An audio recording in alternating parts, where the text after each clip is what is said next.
Team building शुरू हुआ। और डॉक्टर शिव गौतम एक ही चीज बोलते हैं, ये जो बिजनेस है ना, लोगों को डेवलप करने का बिजनेस है। किस चीज का बिजनेस है? लोगों को डेवलप करने का। लोगों को डेवलप करने के लिए आपको लोगों के साथ इंटरेक्ट करना पड़ेगा, लोगों को बड़ा बनाना पड़ेगा, अपने आप को ये सोचना पड़ेगा ये मेरे से बड़े हैं। Yes sir no? अगर मैं ईगो में जाता हूँ, हाँ भाई मैं आपको सिखाता हूँ, तब क्या होगा? कोई भी नहीं सीखने वाला। Yes sir no? अगर मैं दूसरे तरीके से जाता हूँ कि सर आपके पास सब कुछ है, जस्ट आपको थोड़ा सा डायरेक्शन चेंज करना है, दैट्स ऑल, वो सीखने के लिए तैयार हो जाएगा। Yes sir? अमिताभ बच्चन को देखा आपने? कौन बनेगा करोड़पति? उनके सामने किसी भी प्रोफाइल का व्यक्ति आ जाए ना, वो हमेशा उनकी तारीफ करते हैं, अपने आप को ये सोचते हैं मैं तो कुछ भी नहीं हूँ। जो व्यक्ति 5-6 करोड़ के एपिसोड के लेता है, वो सामने वाले को क्या बोलता है? आप ही सब कुछ हो, मैं तो कुछ भी नहीं। इस तरीके से हमें अपना एटीट्यूड डेवलप करना पड़ेगा। ऐसा ना, जब हम लोगों को बड़ा बनाएंगे ना, लोगों को अहमियत देंगे, वो आपके साथ जुड़ना शुरू हो जाएंगे। और ये बिजनेस लोगों को जोड़ने का है। ऐसा ना, तो लोगों को किस तरीके से अपने साथ रखना, ये सारी टेक्निक, जैसे पब्लिक बोलते हैं ना लोगों को अपने साथ, है ना, how to influence, how to win people, books भी इसके ऊपर बहुत सारे। लेकिन यहाँ तो हम लोग व्यवहार जैसे है ना, इसी बिजनेस में ये सारी चीजें सीखते हैं। धीरे धीरे टीम डेवलप हुआ, टीम बड़ी होना शुरू हो गई। ये शिमला का बद्दी के प्रोग्राम है ना, बद्दी से आए ना कुछ लोग, है ना, आई स्क्वायर का होटल, आई स्क्वायर होटल का हॉल है, ठीक है। ये देखो फिर इनकम ऐसे आना शुरू हुआ है अकाउंट में, कभी 8,000 आया, कभी 23,000 आया, कभी 51,000 आया, अकाउंट में क्रेडिट हुआ, है ना। पर मैंने पहले दिन से टारगेट लिया था, इस बिजनेस में हफ्ते का इनकम कितना है? 2,10,000। हफ्ते का इनकम कितना है? 2,10,000। हफ्ते का इनकम कितना है? 2,10,000। जिस दिन से मैंने शुरू किया ना कि मैंने ये इनकम ही अचीव करना है, बस जो मर्जी मुझे करना पड़े, मुझे हफ्ते का कितना जनरेट करना है? 2,10,000। उसके लिए क्या करना पड़ेगा? स्टार्टिंग में 1,000 बनाना पड़ेगा, 2,000 बनाना पड़ेगा, 8,000 बनाना पड़ेगा, 50,000 बनाना पड़ेगा। यही मेरा ये था। बाइक से पहली गाड़ी पे आया, ये प्रोग्राम है ना, लोगों को डेवलप किया, लोगों को बिल्ड किया, टीम बिल्डिंग किया, तो इस बिजनेस का सबसे इंपॉर्टेंट पार्ट है टीम बिल्डिंग। के ऊपर मैं आपको एक छोटा सा एग्जांपल देता हूँ। एक्चुअल में हम कई बार ना बिजनेस को अंडरस्टैंड नहीं कर पाते हैं। ईएस और बीआई, मेन डिफरेंस क्या है बताइए? ईएस कैटेगरी के लोग इंडिविजुअल एफर्ट करते हैं, अकेले काम करते हैं, और बीआई वाले टीम वर्क काम करते हैं। बीआई वाले कैसे काम करते हैं? Team work. हम लोग ना एम्प्लॉय या सेल्फ एम्प्लॉय से आते हैं ना, हम लोग टीम वर्क की भावना को अंडरस्टैंड नहीं करते, हम लोग टीम की पावर को अंडरस्टैंड नहीं करते। मैं आपको इसका एक छोटा सा एग्जांपल देता हूँ, टीम वर्क या बिजनेस और सेल्फ एम्प्लॉयमेंट में कैसे फर्क है। माना मैं डॉक्टर हूँ, मैंने एक छोटा सा नर्सिंग होम बनाया। नर्सिंग होम बनाने के लिए मैंने कम से कम 1 करोड़ का इन्वेस्ट किया। मैंने वहां पे 10 लोगों को रखा, कुछ लोग लैब में रखे, है ना, कुछ लोग फार्मेसी में रखे, है ना, कुछ लोग और रखे। कितना इन्वेस्ट किया मैंने? 1 करोड़। कितने एम्प्लॉय रखे मैंने? 10 एम्प्लॉय। अब उन 10 एम्प्लॉय को मुझे सैलरी भी देना है ना, सारा कुछ मुझे मैनेज करना है, कुछ मेडिसिन भी मंगवानी पड़ेगी, यानी कि कुछ इन्वेस्टमेंट भी होगा, राइट और रॉन्ग? अब जो ये 1 करोड़ है ना, उसके ऊपर मुझे कुछ ईएमआई वगैरह भी पे करना पड़ेगा। किसी का अपना सेटअप है, ईएमआई थोड़ा कम हो सकता है, यस सर नो? अब माना 1 करोड़,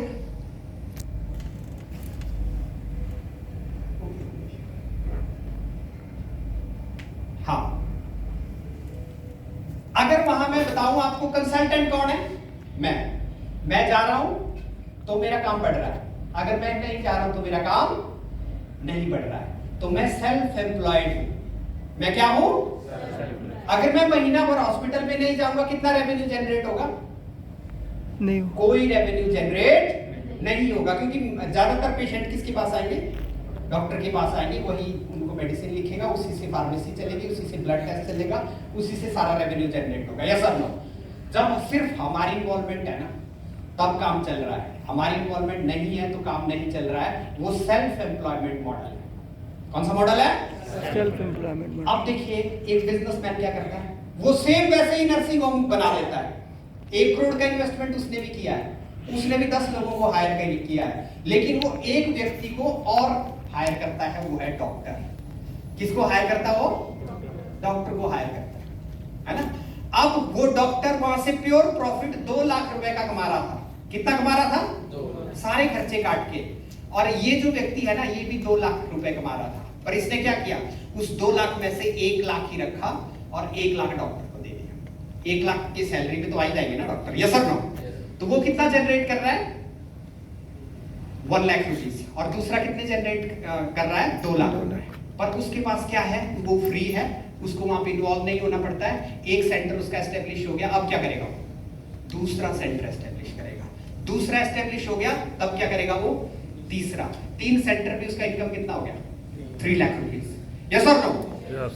जहां पे स्केलेबिलिटी है, जहां पे बिजनेस बढ़ाने की क्षमता है, वो बिजनेस है। यानी कि एक व्यक्ति सेल्फ एम्प्लॉयमेंट मॉडल पे है, वो अपना इनकम 2 लाख से ज्यादा जनरेट नहीं कर सकता है, लेकिन जो दूसरा व्यक्ति हो अपने बिजनेस को कहीं पे भी लेके जा सकता है, यस और नो? डायरेक्ट सेलिंग भी ऐसा है।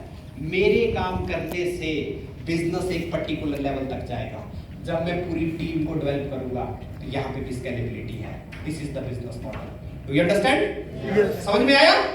तो किसको भी तैयार करना पड़ेगा? टीम को। मैं कितना काम कर रहा हूं, मैं कितना स्किल्ड हूं, ये तो मैटर करता ही करता है, लेकिन मेरी ऑर्गेनाइजेशन में कितने लोग हैं जिनको इस बिजनेस के बारे में समझ है, कितने लोग ऐसे जो स्किल्ड हैं, कितने ऐसे लोग हैं जो अपने आप अपनी रिस्पॉन्सिबिलिटी से काम कर रहे हैं, वो आपको करना पड़ेगा। आज के बाद क्या करना है? खुद को डेवलप करना है और टीम को डेवलप करना है। Are you ready? Yes. Are you ready? Yes. Team work is very very important. अगर आप वीकली 2,10,000 जनरेट करना चाहते हो, सिर्फ और सिर्फ हमारी में सिर्फ इंडिविजुअल एफर्ट से नहीं होगा, इसकी एफर्ट से होगा टीम। और ये टीम बिल्डिंग ही है जो इस बिजनेस में बड़ा इनकम देती है। यही करते करते मैंने नेक्स्ट कार ली, यही करते करते आई अचीव 2,10,000 वीकली। 2,10,000 का इनकम भी मैंने जनरेट किया। आप देखिए फिर रिकॉग्निशन बड़े बड़े ऑडिटोरियम में, जो पहले स्ट्रगल फेज होता है ना, वो धीरे धीरे फेड होना शुरू हो जाता है ना? ज्यादा लोग आपको फॉलो करना शुरू कर देते हैं, टीम बढ़ता है। कुछ और जैसे प्रॉपर्टी, गाड़ी, है ना? अभी मैंने हैरियर ये प्लान की और नेक्स्ट ईयर का टारगेट मेरा मर्सिडीज का है।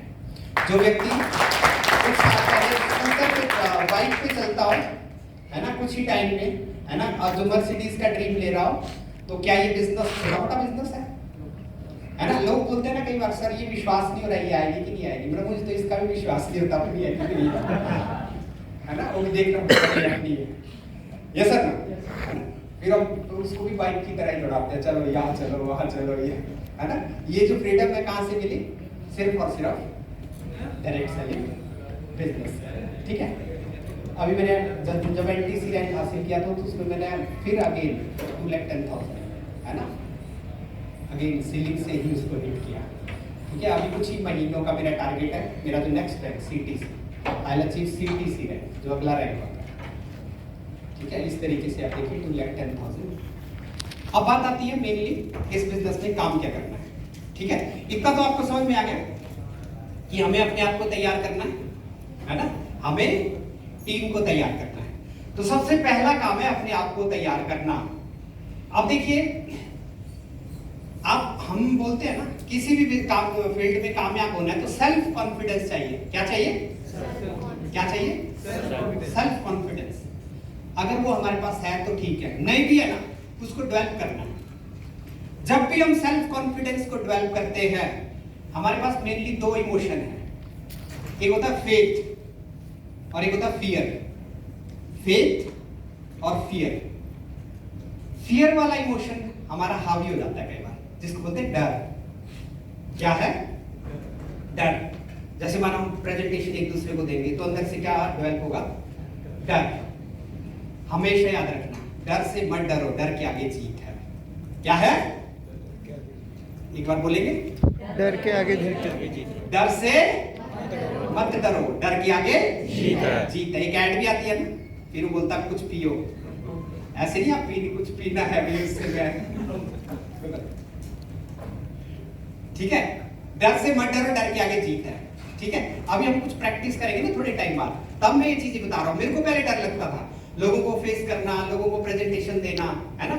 अब इस बिजनेस के मेनली काम क्या है? जैसे हम यहाँ से रेडी तो हो जाएंगे, अब हमने मेनली काम क्या करना है, उसको बोलते हैं हम लोग एक्टिविटी लूप। ये एक्टिविटी लूप हमें क्यों प्रैक्टिस करना है? इस बिजनेस के मेनली 3 पिलर है। पहला पिलर है रिक्रूटमेंट, लोगों को बिजनेस में लाना। पहला काम क्या है? लोगों को बिजनेस में लाना। उसके लिए हमारे एक्टिविटी लूप के 4 स्टेप होते हैं। दूसरा काम होता है लोगों को सिखाना, उसको बोलते हैं डुप्लीकेशन, उसको बोलते हैं डुप्लीकेशन। तीसरा होता है लीडरशिप। लीडरशिप मींस लोगों को लाते हुए और सिखाते हुए।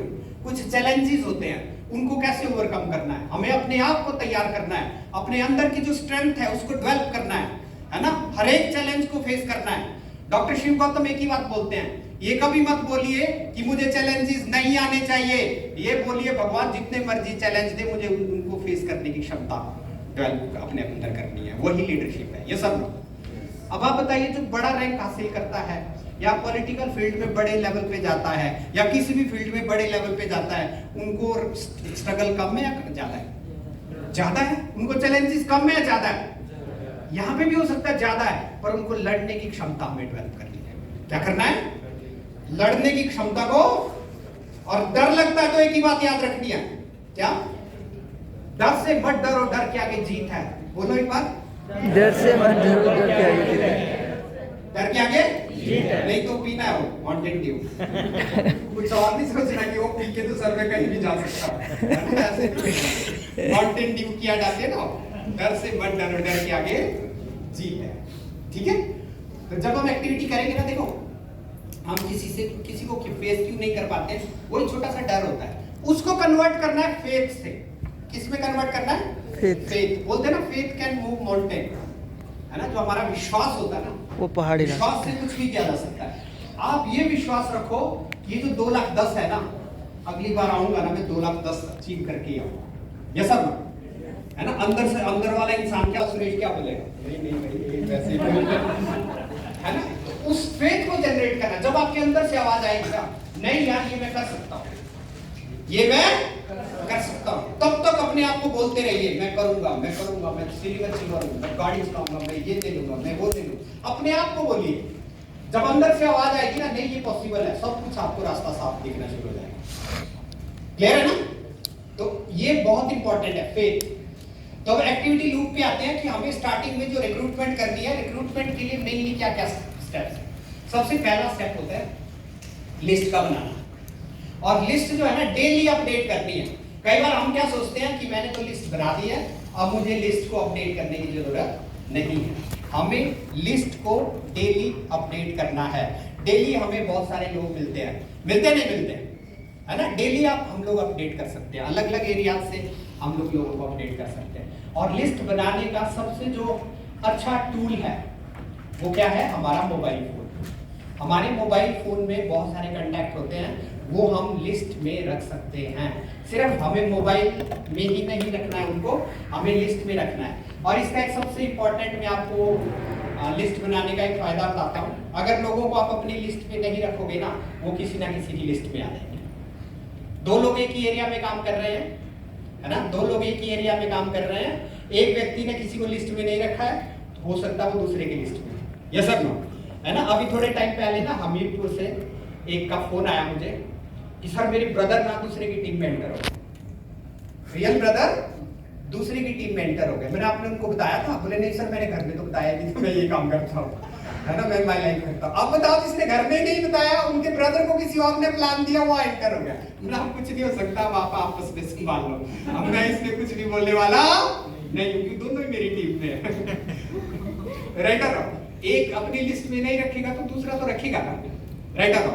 तो इसलिए ज्यादातर लोगों को लिस्ट में आप रखिए। जब भी हम लिस्ट बनाते हैं ना, ये नहीं सोचना ये करेगा ये नहीं करेगा। हम ज्यादातर क्या सोचते हैं, है ना, हम लोग प्रीजस कर लेते हैं, ये करेगा ये नहीं करेगा। जैसे मानो सिद्धू जी पता नहीं करेंगे नहीं करेंगे, है ना, अपने सन्नी जी करेंगे नहीं करेंगे। लिस्ट बनाते हुए तो ब्लाइंडली लिखते रहो लिखते रहो लिखते रहो, अपडेट करते रहो। अब आप बताइए, लिस्ट बनाना आसान है मुश्किल है? आसान है। आसान है मुश्किल है? मैंने शुरू में बहुत कम लिस्ट बनाता था। मैंने एक टीवी में एक इंटरव्यू सुना, एक लड़की, उसकी एज आई थिंक 26 साल की, 26 ईयर्स। उसको LIC तो सभी जानते हैं ना, लाइफ इंश्योरेंस कंपनी, है ना, उसकी तरफ से LIC की तरफ से एक अवार्ड मिला। अवार्ड क्यों मिला? क्योंकि उसने सबसे ज्यादा रेवेन्यू एक पर्टिकुलर सिंगल ईयर में LIC को दिया। तो उसका इंटरव्यू था, तो उसका एक पहलू भी आपको बताता हूं।